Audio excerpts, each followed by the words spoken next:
Bonsoir à tous. Voici les titres. Le boom de l'immobilier en Afrique se fait sentir. Reportage à Kigali, au Rwanda. Bientôt, impact technologique de la fondation Odelia en Afrique. Le Congo-Brazzaville attend cette initiative de Roland Crisbel. À suivre. Un business excellent, c'est celui de ce jeune Congolais installé à Paris, Portrait. Depuis plus d'une décennie, Kigali, la capitale vitrine du pays des 1000 collines, est un vaste chantier.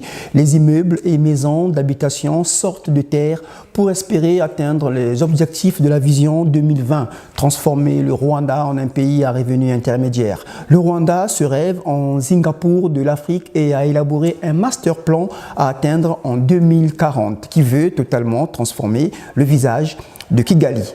Voici donc notre reportage. Dans le centre-ville de Kigali, la ronde des grues est continuelle. En 2010, la capitale du pays des 1000 collines a adopté un plan des plus ambitieux et se rêve en Singapour de l'Afrique. Objectif, absorber le doublement de la population d'ici à 2020 et surtout rendre la ville plus attractive pour les investisseurs. Notre vision 2020, c'est d'avoir un développement économique qui est guidé avec le leader, le secteur privé. On voit que la demande est là, elle est vraiment forte. Et ce n'est qu'aux investisseurs de profiter de ces opportunités. Dans ce qui doit devenir le centre financier de la capitale, les propriétaires et les petits commerçants sont priés de gagner de la hauteur ou de partir. Une nouvelle, parfois difficile à avaler. Ça va nous coûter cher. Justement, nous allons perdre nos clients. Parce qu'il y a 7 ans ici, mes clients me connaissent ici. Ça va me demander de les informer où je vais aller. Si des projets financés jusqu'à présent sur des fonds publics et proches du gouvernement sont déjà sortis de terre, d'autres ont pris des années de retard, à l'image de ce centre de conférence. Certains terrains à construire restent désespérément vides. Le Rwanda aurait-il rêvé trop grand ? Ça reste ambitieux parce que si on regarde ce qui est planifié, les bâtiments en hauteur, ça évolue aussi avec la mentalité de la population. Est-ce qu'on peut vivre en hauteur? Est-ce qu'on peut travailler en hauteur? Est-ce qu'il y aura une population qui va croître pour occuper tous ces bâtiments? Et le tout dépendra de l'évolution économique. Après une moyenne à plus de 8% sur les 10 dernières années, la croissance du PIB a marqué le pas en 2013 à 4,6%.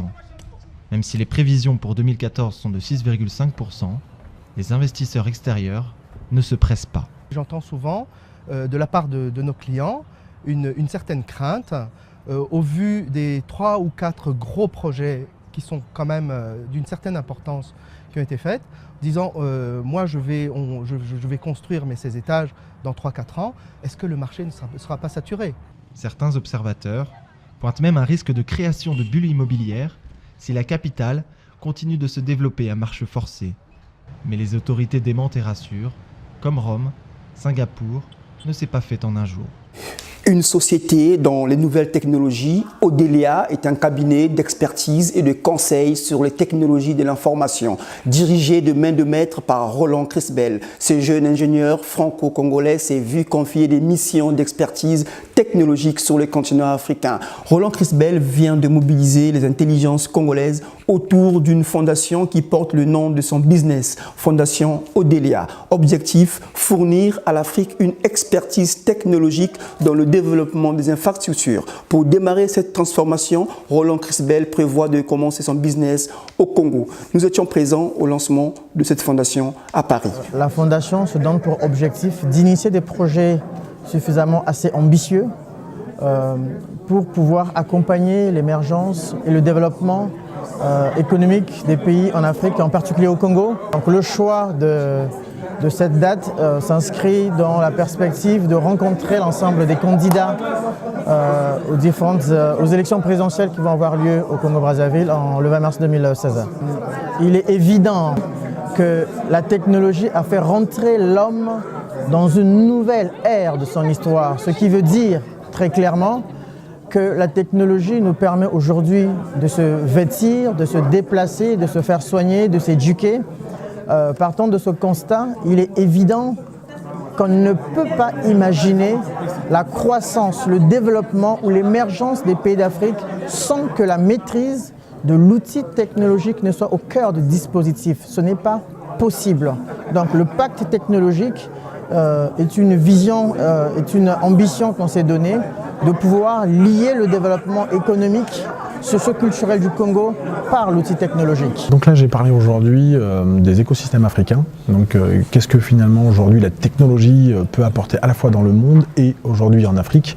Donc j'ai pris l'exemple aujourd'hui à la fois du GAFA, des Google, Amazon et des Natu, pour démontrer que par exemple comme Tesla a pu changer avec ses innovations de rupture des changements radicaux, que ce soit sur la voiture, que ce soit sur les batteries, que ce soit sur l'hyperloop avec le train.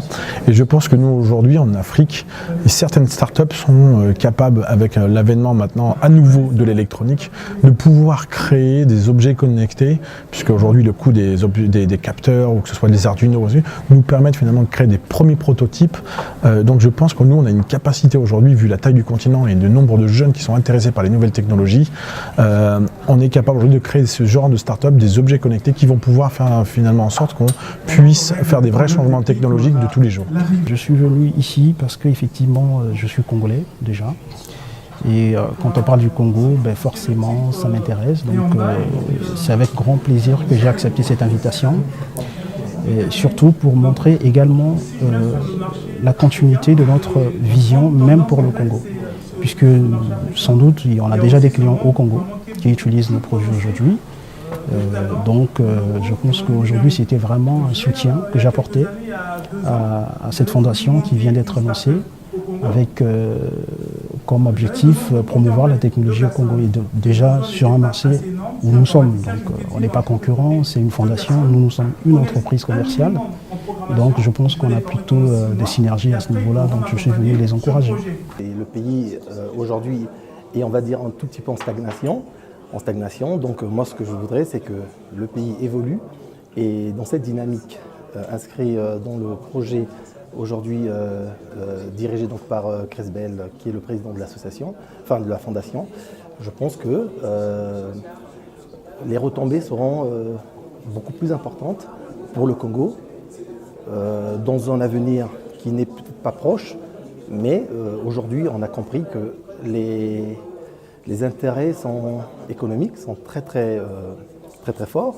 Donc pour qu'on puisse s'inscrire dans une dynamique à long terme, il faudrait vraiment qu'on accède à ces données technologiques nouvelles, donc qui sont, on va dire, indiscutables. Donc aujourd'hui, il faudrait vraiment qu'on s'inscrive dans cette lignée. Et donc la fondation a pour justement mission de conduire, on va dire, cette procédure.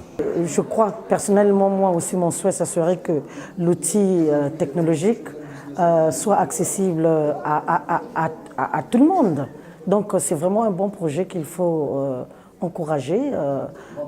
Ça sera aussi quelque chose de nouveau pour notre beau pays, le Congo, où vraiment il y a une fondation qui va parler vraiment des numériques, qui va parler de la technologie, qui va parler de tout ce monde qui est aujourd'hui indispensable pour l'évolution des temps, pour l'évolution de toutes choses, parce que le numérique aujourd'hui est indispensable dans toutes choses que nous faisons. Personnellement, étant dans un domaine où aujourd'hui je suis comme vous le savez, dans l'industrie musicale, où carrément les technologies ont cassé le marché de l'industrie, disons une industrie musicale qui était en plein essor, mais il faut se réadapter avec les nouvelles technologies. Et personnellement, je regarde, je vois et je suis pratiquement, je ne vais pas dire à fond, mais je suis obligé de changer de cap pour me développer dans ce secteur.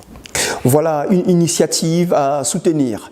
Malgré son riche potentiel, l'Afrique est longtemps restée méconnue dans les secteur de la mode. Pour sortir de cette situation, une nouvelle génération a émergé pour donner une nouvelle configuration à la mode africaine. C'est dans cette nouvelle dynamique que de nombreuses foires internationales sur la mode sont organisées sur le continent africain. Tous ces forums sont préparés par les acteurs de la mode africaine eux-mêmes et constituent des plateformes importantes pour la vulgarisation des produits de haute couture africaine. Et ce soir, nous nous sommes intéressés à un jeune Congolais. Il tient une boutique de vente de vêtements. Il propose différentes marques. Nous sommes allés à sa rencontre. Portrait.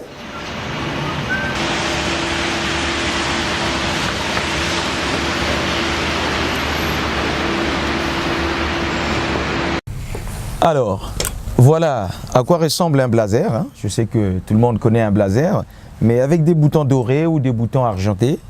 Vous avez les petites cuissons qui est là, évidemment, en fil d'or. Et ça, c'est la pièce que nous vendons le plus dans cette petite boutique Gentleman Gallery.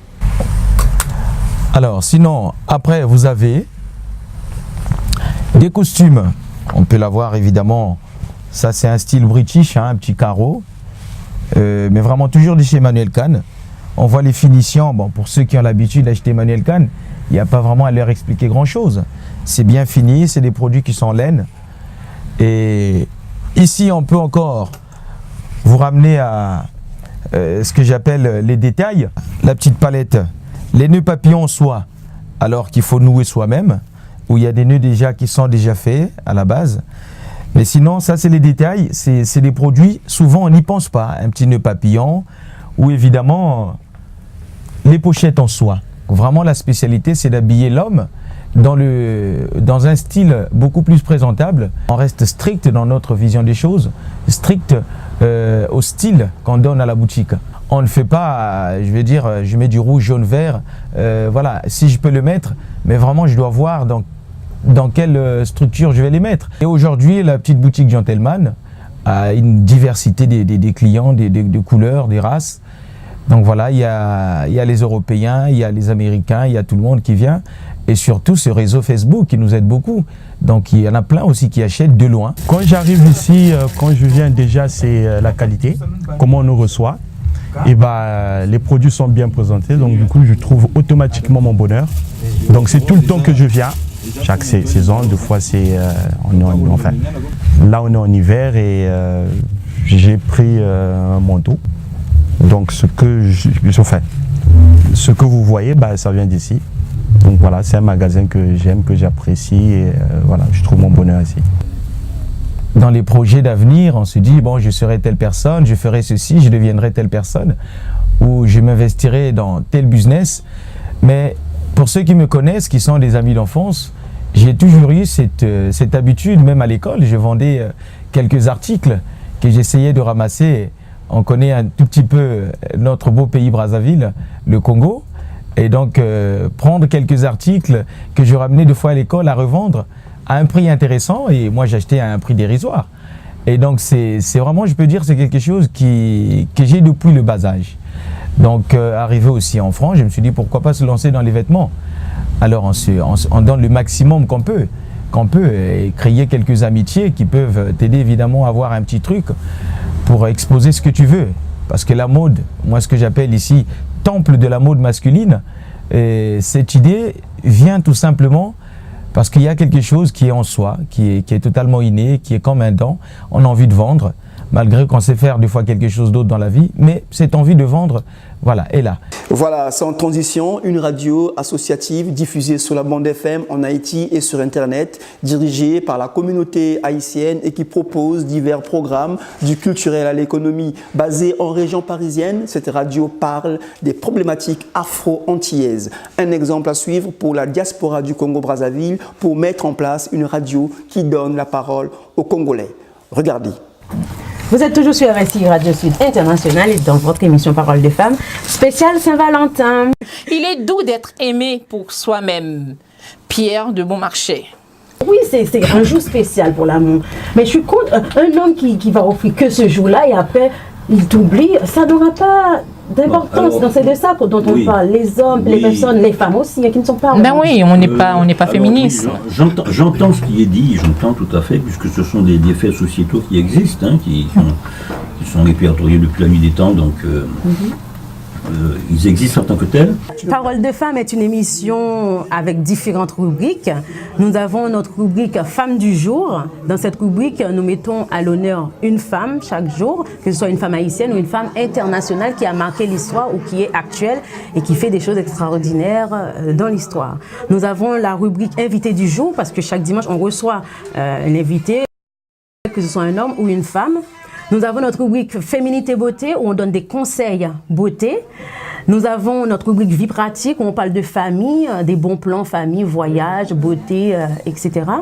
Nous avons notre rubrique Actu de femmes où on parle de toutes les femmes qui ont fait l'actualité de la semaine.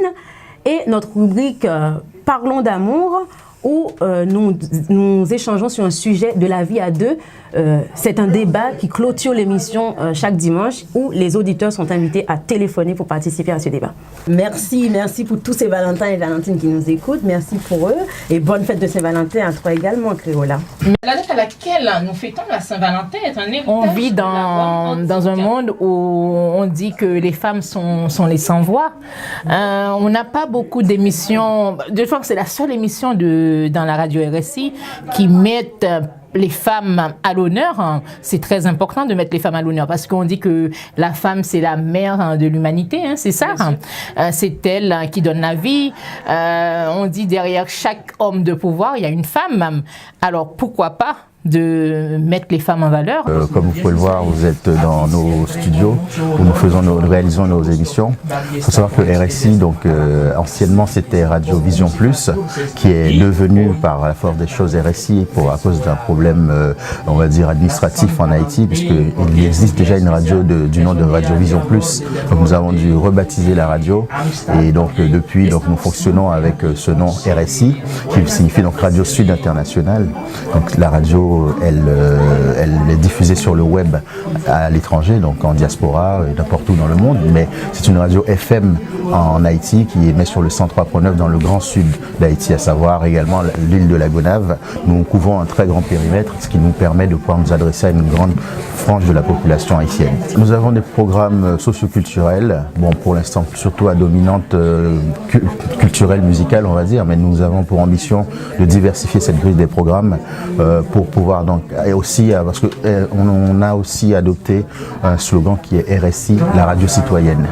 Donc à partir de là, nous avons le devoir de participer à la vie citoyenne d'Haïti, donc pour pouvoir montrer à nos compatriotes que nous sommes sensibles à ce qui se passe au pays. Nous voulons contribuer de cette façon avec ce média que nous avons mis en place. Nous avons réussi à constituer une équipe très efficace qui nous permet d'avoir des équipes d'animation qui sont très dynamiques avec des personnes très engagées pour pouvoir donc apporter un produit de qualité aux auditeurs. RSI en tant que structure radiophonique associative a besoin d'autres types de structures. Donc c'est pour ça que nous développons la publicité sur notre antenne, je peux dire.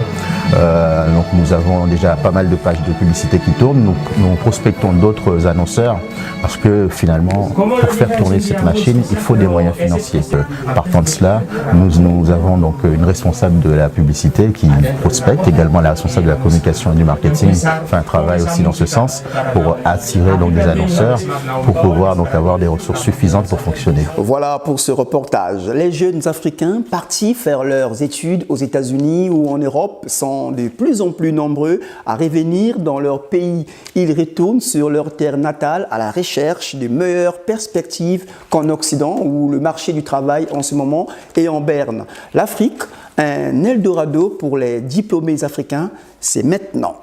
Ils sont de plus en plus nombreux à placer leurs espoirs dans leur pays d'origine. Séduits par les opportunités du continent, les jeunes de la diaspora camerounaise sont de retour. Donc voilà, c'est ici dans ces bureaux que je travaille depuis 3 ans en tant que juriste.